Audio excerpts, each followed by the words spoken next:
Eh, jadi wartawan olahraga. Jadi Bung Ma'ruf juga jadi wartawan olahraga.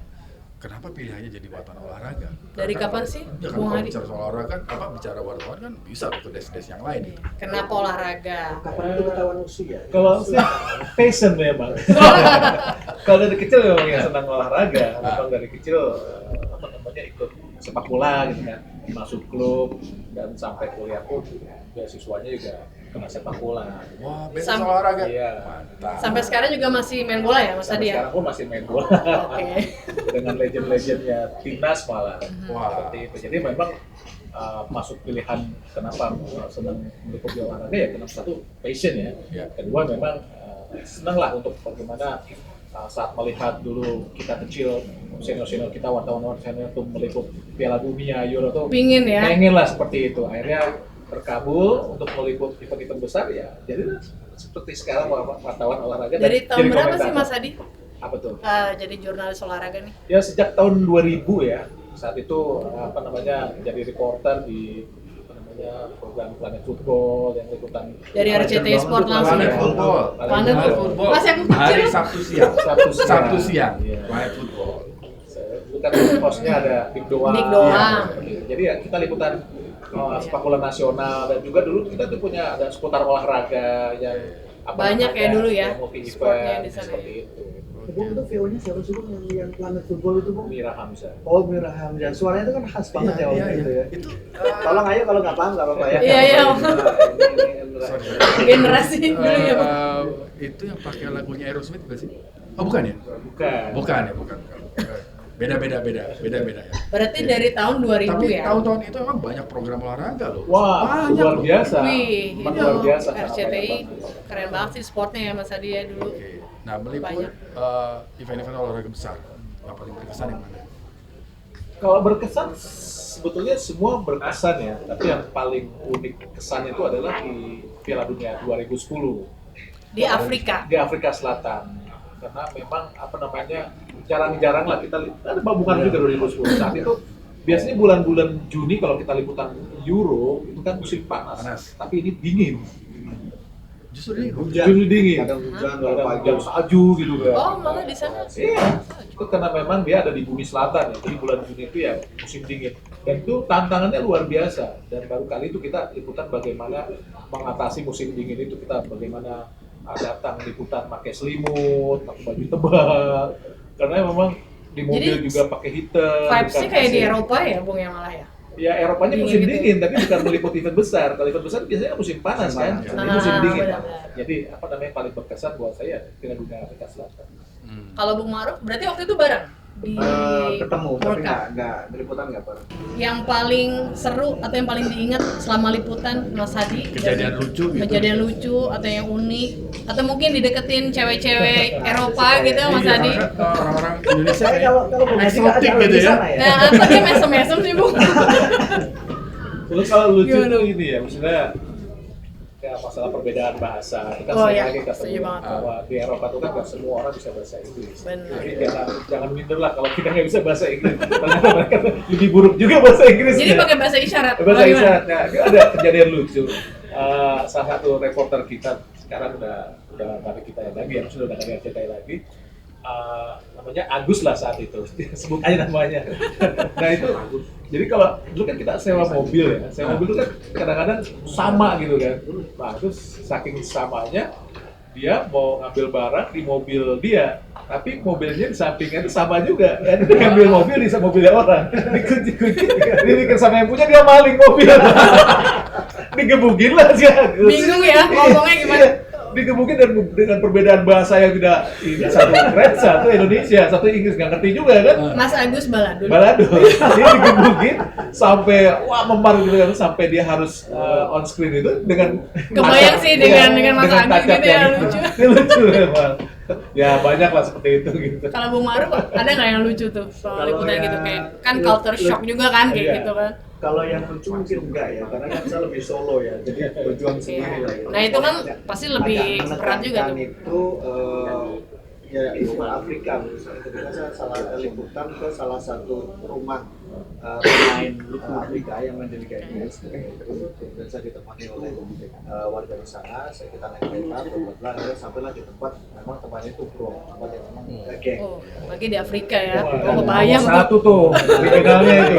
Kita aja kadang di jalan itu terus ketika naik taksi ada apa rame-rame, biasa ada orang ditembak gitu kan itu biasa. Jadi waktu itu saya liputan itu karena saya penasaran mau melihat akar dari komunitas sana. Ketika jalan saya pakai jaket kan dingin kan, saya pakai ini tutup apa istilahnya kacu ya, hoodie-nya kan tutup begini.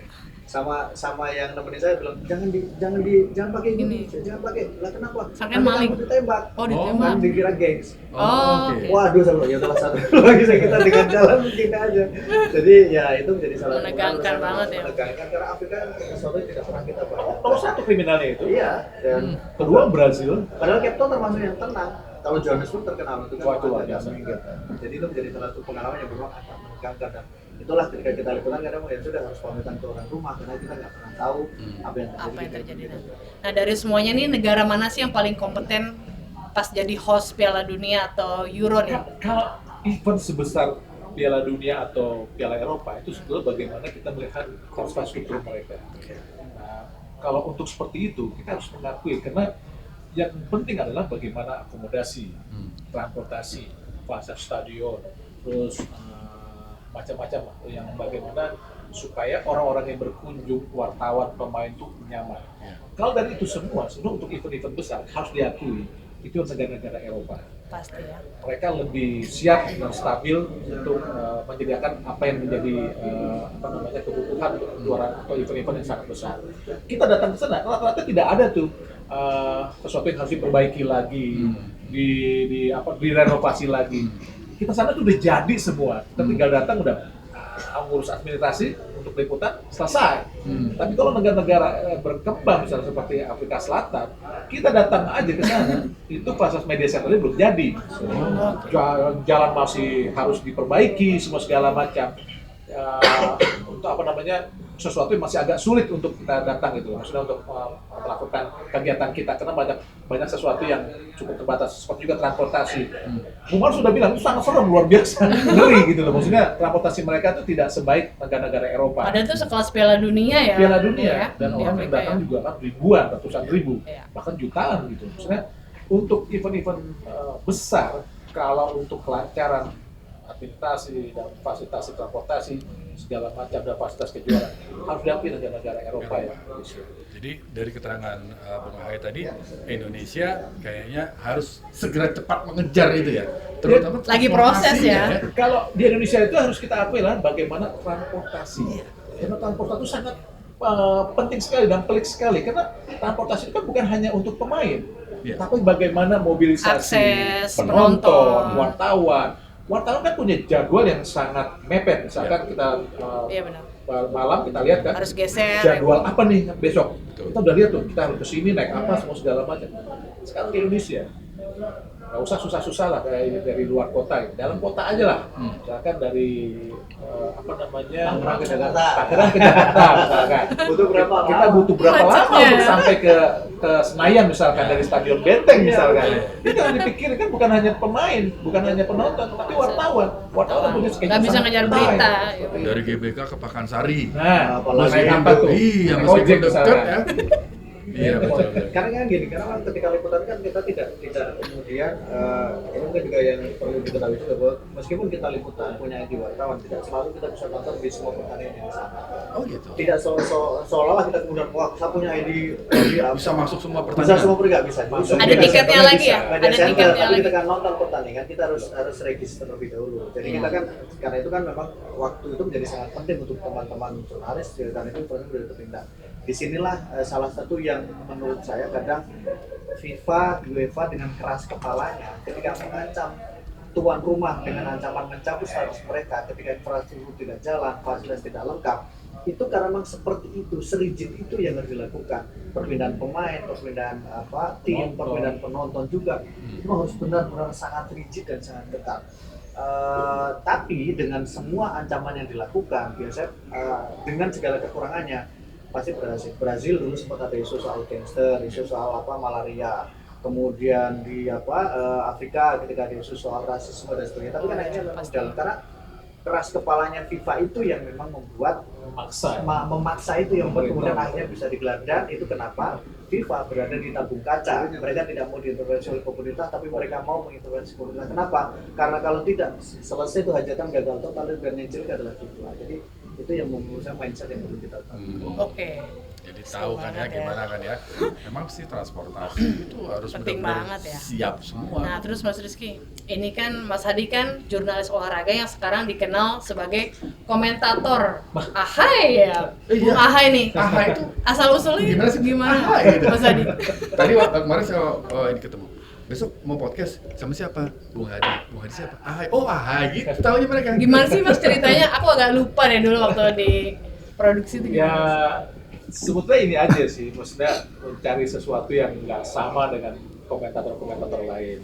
Karena punya ciri khas Nah, beberapa punya ya. ciri khas. Dan saat itu juga sebetulnya saya juga bukan orang yang ditunjuk langsung jadi komentator. Oh. Sebetulnya tuh ada beberapa orang yang bertugas untuk menjadi komentator pertandingan Indonesia melawan Filipina saat itu, Tahun berapa ya Mas? 2013. Berarti aku masih di sana dulu ya. Iya. Tiba-tiba dua orang ini dalam waktu yang berdekatan tidak bisa.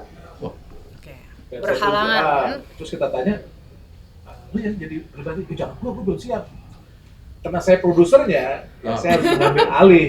Wah, saya memang pernah juga melakukan hal itu. Ya udah gua aja deh jadi play by play.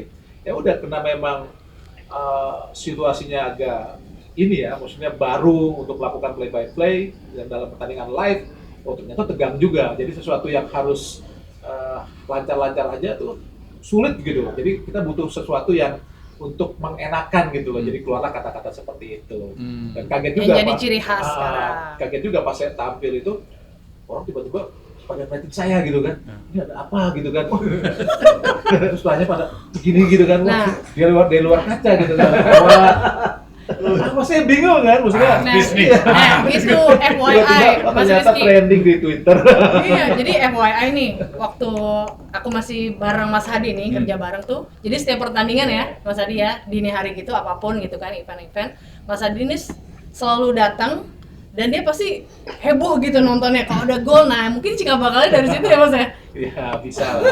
Tapi kalau jadi komentator pertandingan ya sepak bola, berarti harus hafal semua nama pemain Oh, di iya. dua Iya, itu pertandingan. gimana Mas? Itu ada daftarnya Daftar, jadi gini, sebetulnya atau hafal di luar kepala? pada luar kepala. Jadi misalkan kalau kita melihat, saya kan kalau liputan itu selalu berada di jajaran komentator-komentator di luar negeri. Ah. Jadi kalau kita melihat mereka, itu sebetulnya poin utama yang harus dikuasai oleh komentator adalah hafal nama pemain. Dia harus menyebutkan nama pemain. Itu tugas utama pertama dari seorang komentator play by play. Kalau saya kan play by play ya. Nah itu tugas utama adalah hafal dulu. Nah kalau hafal pemain, sebetulnya kita sebelum tugas kan selalu riset ya, pemainnya siapa, semua segala macam. Kita juga harus bagaimana spelling namanya, kita harus bisa. Nah itu tugas utamanya seperti itu. Tapi dari 11 pemain yang tampil, nah kita menghafalinya tuh 1 jam sebelum pertandingan. Jadi 22 pemain. 22 pemain. Nah, kita harus udah hafal tuh siapa aja namanya. Ilmunya Kalau susah juga ya. pemain-pemain yang top mah gampang. Iya. Itu pemain kayak Laos, Kamboja ngapain lagi gimana? Apalagi kan spellingnya susah-susah ya, Mas Hadi gimana tuh? Ya kebetulan kalau pemain-pemain kayak Vietnam kan karena pengalaman saya liputan di luar, banyak juga teman-teman dari Vietnam, dari Thailand, dari Laos. Nah, kita bertanya, ini spellingnya seperti Cara apa? bacanya gimana nih? Bagaimana bacanya? Misalkan kayak orang bilang Nguyen, namanya bukan Nguyen, Nguyen. Muin. Iya. Aslinya Nguyen loh. Oke. Bacanya. Tahu nih, bukan Muin ya. Nguyen ya. Kalau Nguyen. misalkan kayak Myanmar, Kiao gitu kan. Ternyata bukan Kiao dibacanya, Chow. Cho. Iya, jadi hal-hal seperti itu yang kita harus tahu. Itu dilakukan juga oleh komentator-komentator hebat seperti misalnya Gian Krab, Oma Gil di bulu tangkis. Dia itu sebelum melakukan reportase, dia bertanya dulu kepada para pemain spellingnya seperti apa. Itu yang harus dia lakukan. Kalau memang dia belum tahu, itu nggak apa-apa, mungkin salah. Tapi kalau udah kelamaan, dia harus paham bagaimana spelling. Oke. Menarik. Saya pikir tadinya tuh kalau ini harus apa nama pemain, apa ada daftar nama pemain terus nonton begini kan namanya. Nggak ada lah. Kita pakai matador. Pakai matador. Tapi itu Banyak ada yang contekan player list itu kan ya Mas Adi. Ya, Ada nomor-nomornya itu. Kan? Ada. Tapi kan kita nggak ngeliat, nggak mungkin lah. Iya. Iya. Apalagi kan ngelihat dari jauh gitu kan, nomor berapa nih? Maksudnya list pemain kan memang udah ada ya Bung Pak. Iya. Dan sebelum kita dapat. 1 jam udah dapat, tapi Kalau- kan pas lagi pertandingan kita ngeliat di lapangan dan monitor aja. Iya. Oke lah kalau pemain Pergerakannya utama, kan pemain juga. utama mungkin udah hafal ya. Tiba-tiba pergantian pemain, siapa ini? Oh iya? Iya. Iya kan? Kalau misalkan pertandingan kayak resmi mah gampang ya 6 pemain paling. Coba pertandingan uji coba berganti 10-11 pemain. Wah, itu sering Iya. banget tuh. Dan harus diperhatiin ya, bahwa dicermatin bahwa pemain itu kan kalau dimonitor kecil-kecil. Iya. Itu tuh. Siapa ngeliatnya gimana Iya, caranya? benar preventif kecil ya. Betul. Iya. Kita di lapangan pun itu kecil-kecil. Dan apalagi kalau nggak ada Harus namanya ya, gitu. Bung ya. Ya kalau jauh juga mulai ngeliat nama gimana orang nggak kelihatan. Ilmu baru nih. Iya, ilmu baru, ya. baru. Jadi buat yang mau jadi komentator ya harus di luar kepala hafal. Iya. Bukan cuma 11 pemain, 22 pemain. Bisa lebih. Bisa kalau pemainnya 23 berarti 40. Iya. Iya. Dan apa namanya, menghafalnya itu bukan nama, tapi kalau udah di lapangan gestur. Gestur. Oke. Iya, iya, iya. Karena kalau untuk nama di punggung atau nomor, saya jamin gak bakal lihat. Ya benar, tapi gestur larinya pemain itu beda-beda ya. Beda-beda. Iya. Sama Betul. posisi. Ih, yang Posisi. baru nih. Posisinya seperti apa kan kita tahu nih, karena kebiasaan kan kita kan mengikuti informasi kan day to day ya. Tapi relatif oh ini gesturnya seperti ini, posisi seperti ini, pergerakannya seperti ini, nanti kita sudah bisa. Kalau nomor sama nomor punggung saya jamin gak bakal lihat. Ya kelihatan. Jadi memang. dihafalin ya Iya. gesturnya sama mungkin rambutnya atau apa itu juga Gak kelihatan. nggak juga ya. Iya. Karena Pokoknya jauh banget. gestur. Ya rambut kan kalau gondrong banget. Iya kalau gondrong gitu kan. Kurela lah, kelihatan. itu. Kurela kelihatan. Kukurela. Kalau orang baru nonton Kenichi main bola gitu. Ya juga benar kayak itu betul. Kalau saya malah ya beberapa liputan tuh kalau sepak bola saya malah menikmati tantangannya andalannya ketika liputan sepak bola lokal. Itu Kenapa tuh? lebih menantang karena di situ ada beberapa advantage. Saya pernah misalnya waktu itu liputan pertandingan antara Persebaya menghadapi PSM Makassar. Persebaya waktu itu away ke PSM Makassar. Ketika kita masuk ke stadion itu kita naik mobil rantis. Wartawan juga naik karena berminat. Masih di Surabaya ya? Di Makassar itu. Oh, Nah, habis itu masih liputan Surabaya. Habis itu ketika kita keluar pun kita gedor-gedor di mobil rantis. Itu adrenalin. Kedua, ketika pertandingan antara Persebaya Surabaya menghadapi Persela Lamongan. Persebaya Surabaya di laga pertama itu kalah sama Persela waktu main di Gelora 9 November. Habis itu away ke Lamongan. Away ke Lamongan, terus kemudian waktu itu ada gol ke gawangnya Lamongan. Ada lemparan penonton. Wah, Saya iya. kan dengan sangat pede kan wartawan kan. Adrenalinnya Kita maju lah langsung mendekat tuh. gitu. Sama teman ditarik, kita ngumpet lah di bawah meja wasit. Meja wasit karena lemparan berlangsung gitu. Habis itu enggak kejadian itu terus kita akhirnya ke dalam ruangan pemain terus ya itu sama ini makanya kalau nulis berita jangan kenceng-kenceng seperti ini nih. Gitu. Berarti suka duka jurnalis ya. Itu kalau kita liputan, tapi kalau luar negeri kan semuanya terstruktur. Artinya bahwa ketika kita liputan Piala Dunia terus semuanya terstruktur. Yang mungkin bedakan adalah situasinya berbeda, tapi semuanya kan sudah relatif rapi. Nggak mungkin ada kayak kita bisa masuk ke dalam lapangan dan sebagainya itu kan hanya di sepak bola Indonesia waktu itu. Saya masih bisa. Hah? Saya masih bisa.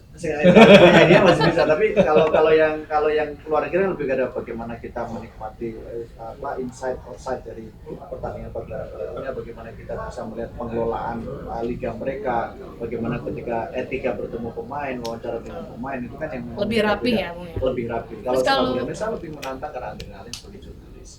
Oke. Ya memang resiko wartawan ya sama mau wartawan apapun ya. Apapun Dia ya, orang di juga dalam punya- luar negeri juga seperti juga ini. punya resiko yang macam-macam. Nah gitu. kalau Mas Hadi ini boleh tahu dong, di spill dong Euronya udah berapa kali sama Piala Dunia udah berapa kali nih liputannya? Euronya ada 3 kali ya. Pertama kali itu Wow. 2008 Swiss Austria, terus di 2012 Poland Ukraina, terus masuk ke Piala Dunia 2010 Afrika Selatan, dan terakhir di Prancis sama Ayu kan? Ketemu gitu Iya, ya? 2016. Iya. Jadi kita ketemu ya di Stade de France ya waktu itu ya? France. Jadi aku tuh mau LOT, buat news kan, aku buat news terus Mas Hadi buat produksi. Hmm. Udah prepare press con ya, Mas Hadi ya waktu itu ya. Jadi aku udah capek-capek nih LOT, mau bikin LOT, terus Mas Hadi di ujungnya, halo Mas Hadi gitu. Jadi kayak biasanya ketemu di kebun jeruk ya Mas ya, atau di kebun siri, kita ketemunya di Perancis. Di negeri orang itu ketemu sama Indonesia tuh, waduh Iya kayak saudara gitu kan, gitu. Nah, Afro itu bulan banget. puasa itu lebaran kita di sana itu. Iya, kering banget ya maksudnya. Nah ini juga berapa kali ya ke liputan ke luar negeri ya untuk DLN, ya kan karena dari news pertama kali itu. Jadi aku awal mulanya sebelumnya tuh aku PA-nya Mas Hadi. Mas Hadi tuh Oh. dulu produser. Oke. Produserku di Nah. RCTI Sport. Aku di situ tuh belajar bikin VT, terus bikin profil pemain ya Mas ya. Profil negara, emang suka sih gitu kan. Terus tapi gara-garanya adalah Mas Hadi waktu aku jadi PA 2012 ya di Polan Ukraine itu, dulu reporternya Jagat Sidayoda. iya Mas Ya, Jagat dari Jagat. news. Jadi tuh aku tuh di editing room itu kita ngedit, aku sebagai PA gitu cuma ngeliatin doang. Ih pengen ya gitu kayak Mas Jagat gitu kayak Oh, jurnalis. makanya transfer ke news akhirnya. Iya, ops ya. Itu alasan utamanya sebenarnya. Jadi saat 2012 itu tuh kayak gue 4 tahun lagi harus bisa nih ke Perancis gitu kan. Akhirnya kita ke news. Terus pertama kali aku SEA Games 2015, mungkin uji coba kali ya, mampu nggak nih anak ke Myanmar ya? Singapura. Oh, ini. SEA Games 2015 Singapura itu pertama kali integrasi. Hmm. Jadi yang biasanya kita ngurusin cuma RCTI itu langsung 45 TV plus radio ya Bung. Ya. Trijaya terus Global Radio juga. Jadi kayak masih shock gitu kan, biasanya kita ngurusin satu TV. Itu semuanya habis itu alhamdulillah tercapai ke Piala Eropa 2016. Menarik sih wartawan olahraga ini, penuh dengan pengalaman di luar negeri gitu. Ternyata juga ada adrenalin, menantang adrenalin juga dilemparin gitu. Kalau yang waktu Persebaya Itu lokal itu. seru juga tuh ngomongin olahraga lokal Persebaya itu kan apa namanya, bonek itu kan kecintaan bolanya terhadap itu kan luar biasa kan. Iya. Saya sebagai orang Surabaya juga masih sekarang kalau ada Deg-degan Persebaya main Mas. masih nonton gitu, Iya, masih iya, nonton iya, gitu kan. betul. Meskipun sekarang ambience-nya beda ya, pindah stadion ya. Ya, Pindah kan stadion. historicalnya kadang kan stadion itu kan berpengaruh dari sisi sejarah itu kan juga kan ya, dan kemudian kan kalau Gelora 10 November kan tidak seluas di Bung Tomo, GBT, iya. jaraknya juga lebih dekat karena di kota, jadi itu yang menjadi alasan kenapa kayak ambience yang menjadi terasa. Di luar memang ya sekarang kan kalau dulu kan sebagian besar pemain itu kan dari betul-betul ada kecintaan yang Dari di pembinaan atasnya sendiri ya? lokal Iya. pemain perahu sebenarnya dulu kan dikenal dengan pembinaan. Hmm. Dan saya kan sempat satu musim bersama dengan Persebaya ngikutin perjalanan mereka luar kota, luar provinsi, seluruh minggu, jadi ada momen-momen yang memang menarik nih untuk jadi lebih touch itu kan. Oh, pernah beda satu nih. Satu musim sama Persebaya, dan ketika Persebaya kan waktu itu kan kita harus ngikutin kemanapun. Tahun berapa Kalahkan tuh? kita ngikutin tahun 2003 menjelang Persebaya juara, ketika Persebaya juara. Juara 2004 kan Persebaya. Ya, ketika itu kita sudah pindah lagi ke Petro, terus kemudian sempat ikutan di Deltras. Lumayan lah sepak bola Indonesia. Jadi kalau ngobrol sama Bung Adi cocok. Pas 2004 kan saya ikutan Surabaya. Dengan Tiago waktu itu juara. Betul, juara. Iya.